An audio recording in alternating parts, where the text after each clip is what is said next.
చింతపండు మల్లయ్య పటేల్ గారు తెలంగాణ రాజ్యాధికార పార్టీ అనేది ఒకటి నిన్న ఎస్టాబ్లిష్ చేసిండు. నిన్న తాజకీసాల ప్రజలు కట్టిండు కానీ బువ్వ పెట్టలే.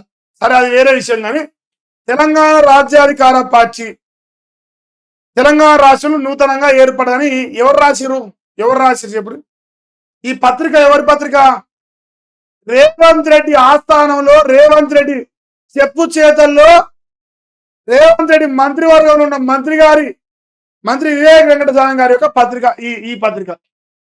అంటే రేవంత్ రెడ్డి ప్రభుత్వానికి వ్యతిరేకంగా ఈ వార్త వచ్చింది. మీరు నమ్ముతారానే? మీరు నమ్ముతాయితే మీరు పిచ్చోళ్ళు అవుతారు క్లాస్కి.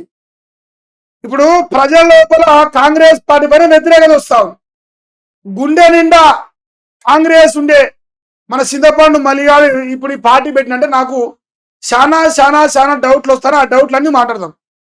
ప్రధానమైన డౌట్, ఈ పార్టీ ఫండింగ్ రేవంత్ రెడ్డి ఇచ్చిన నేను ఆరోపణ చేస్తాను.